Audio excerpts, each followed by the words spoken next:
Okay. And before we move on to Sam, how do you think platforms like Uniswap, even if they delist USDT as a whitelisted pair, even if they delist it as a whitelisted pair, you'll still be able to trade it on it. It's an autonomous non-custody solution.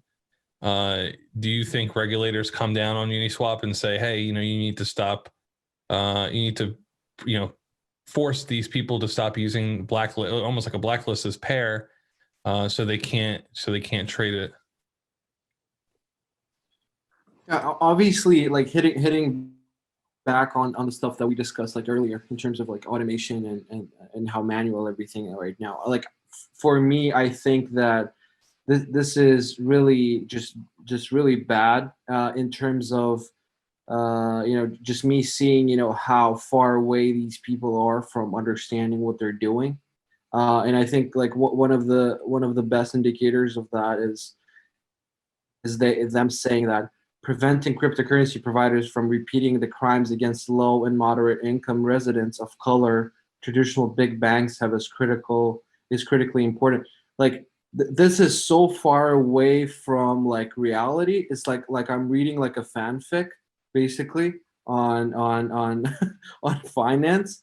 Like it's literally like I don't know even how to process this in terms of you got to be very self-involved with like very local things, let's say, right? If we look at the world, right, and the cryptocurrency market kind of evolving and creating like a whole new architecture, whole new layer of finance across the globe, putting this out and putting a statement out there, as literally, what basically the U.S. has a monopoly, right, in terms of financial regulation is just true, right? And they do everything to keep that monopoly continuing the way it's going right now. And this again is putting something out that I guess in their eyes somehow makes sense, but because they're putting it out, it overreaches over the whole ecosystem that is literally global. It's not about literally. It's not about the U.S. It's not about like local problems of crimes against. Like even this statement doesn't make like any sense at all. Like DeFi is literally allowing those all those residents, and like cryptocurrency is all about allowing people to access finance in a way that the big banks and US in particular have been making it hard for people to actually use these.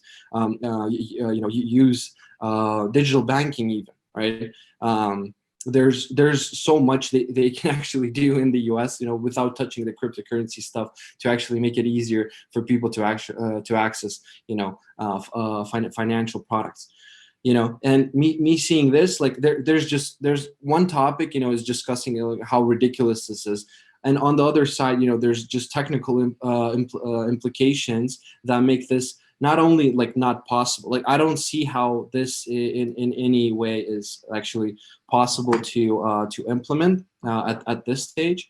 Again, like we're literally in the stone age of using these DeFi products, right? And it's miraculous. It is wonderful. Like I love it personally, but there's such a long road to go to make this accessible actually to the mainstream and for proper adoption.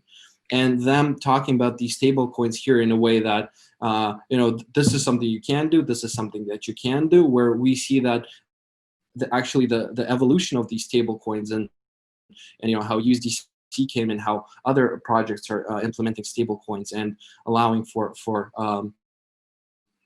broader adoption of these stable coins into the market, how they drive DeFi right now.